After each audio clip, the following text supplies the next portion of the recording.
모두 살거나 모두 죽거나.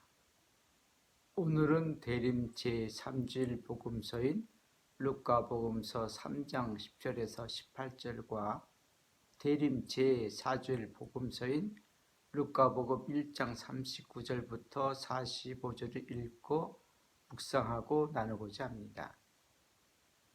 대림 제3주일 복음서에서는 유다인들은 세례자 요한을 정치적 메시아로 기대하였습니다. 왜냐하면 세례자 요한은 요르단 부근의 모든 지방을 다니며 죄의 용서를 위한 회개 세례를 선포하였기 때문입니다. 그 당시 유대인들은 옷을 2번 가진 사람들은 못 가진 이와 먹을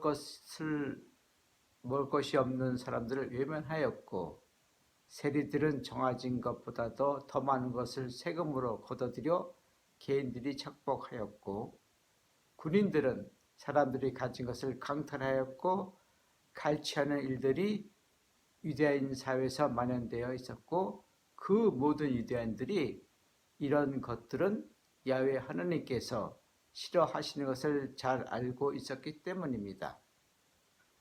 그래서 세례자 요한은 세례를 받으러 오는 군중을 심하게 야단쳤습니다.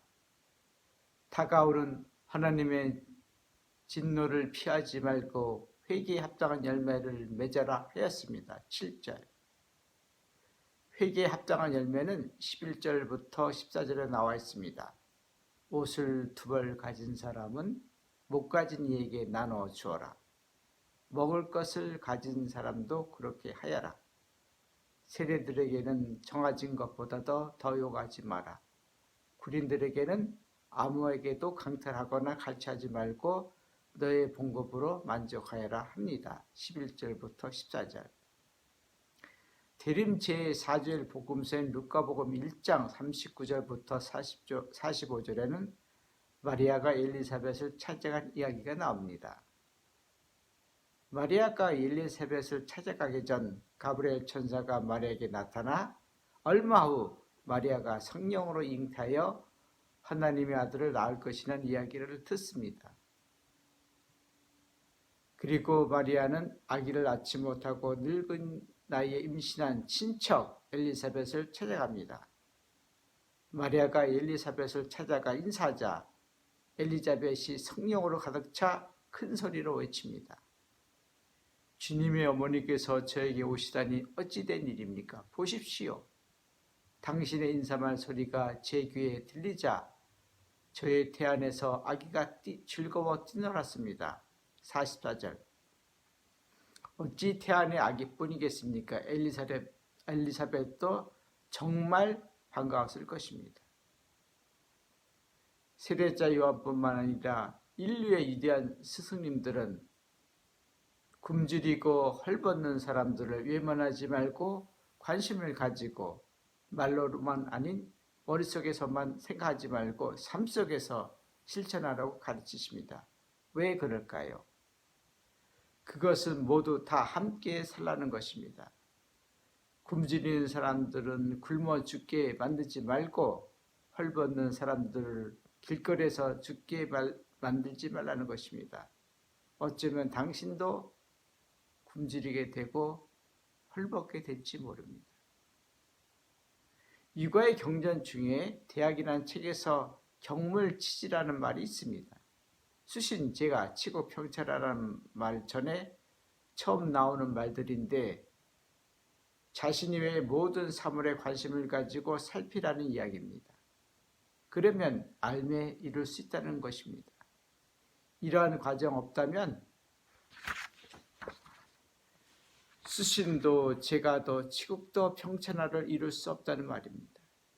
자신 이외의 모든 사물에 관심이 없으면 세상에 평안은 없다는 것입니다. 경물, 사물에 관한 관심 이후에 치지, 알게 되고, 그리고 성인은 마음에서 굶주리고 헐벗는 사람을 도와줘야 한다는 소리를 실천하는 것을 말합니다. 마음에서 나오는 소리를 듣고 나의 말과 행동으로 이루어야 세상이 평화롭게 된다는 것입니다. 대림 제4절 복음서에서 루카 복음서 편집 공동체는 장차 하나님의 아드님을 낳으실 분이 친척 언니인 엘리사벳을 찾아간 이야기, 그리고 석 달 동안 엘리사벳과 함께 지난 이야기를 복음서에 담고 있습니다. 석 달 동안 무슨 일이 있었나요? 아기를 낳지 못하다가 늙은 나이에 임신하여 5달이나 숨어 지냈던 엘리사벳이 달이 찰수록 누군가가 옆에서 도와줘야 하는데, 이럴 즈음 친척 동생 마리아가 찾아와서 석 달 동안 함께 지내면서 엘리사벳의 출산을 도운 것입니다. 아이를 낳지 못하다가 늙은 나이에 임신한 친척 엘리사벳, 그것도 5달이나 숨어 지냈던 사람의 소식을 들어도 못 들은 척, 보고도 못 본 척 외면할 수 있겠습니까? 마리아는 그렇게 할 수 없어서 엘리사벳을 찾아가 석 달 동안 온갖 수발을 다 들은 것입니다. 경물, 치지, 성심, 즉 다른 사람의 관심으로 가까이 가고 그 처지를 알기에 보살펴 주어야 한다는 것입니다. 요즘 코비드19로 그리고 이 전염병이 자꾸만 변해서 변종이 생기고 끝날 것 같은 힘든 시기가 자꾸만 연장되는데, 이런 시기에 나만 잘 먹고 잘 살기 위한 생각과 행동으로 남이 힘들어하는 소리를 외면하지 마시고 관심을 가지셨으면 합니다. 일부만 잘 먹고 잘 살기에는 세상살이가 그렇게 넉넉하지가 않습니다. 이제 우리는 앞으로 어떻게 살 것인가, 모두 살 것인가, 모두 죽을 것인가 하는 선택과 기로의 시간들이 점점 빨리 다가오고 있습니다. 실감나지 않으신가요? 왜냐하면 세상이 어떻게 변해하는지 관심이 없기 때문입니다. 관심이 없으니 모르시는 것입니다. 경물이 안 되니 치지가 되지 않는 것입니다. 그러니까 중간 과정을 생략하더라도 세상에 평화가 없는 것입니다. 자신도 모르는 사이에 점점 대림 제3주일, 4주일 복음서를 묶어서 나누고 싶은 것은 세대자 요한과 인류의 위대한 스승들이 가르치신 말씀, 굶주리고 헐벗는 사람, 병들고 나이 들어 몸 하나 제대로 추스리기가 힘든 사람, 그리고 남의 도움을 필요하는 사람들을 외면할 것인지 아니면 그분들을 찾아가 옆에서 도와줘야 할지를 선택하시라는 것입니다. 선택을 미루고 실천하고 행동하지 않으면 자신도 모르게 모두 죽거나, 살피시고 실천하고 행동하시면 모두 살 것입니다. 고맙습니다.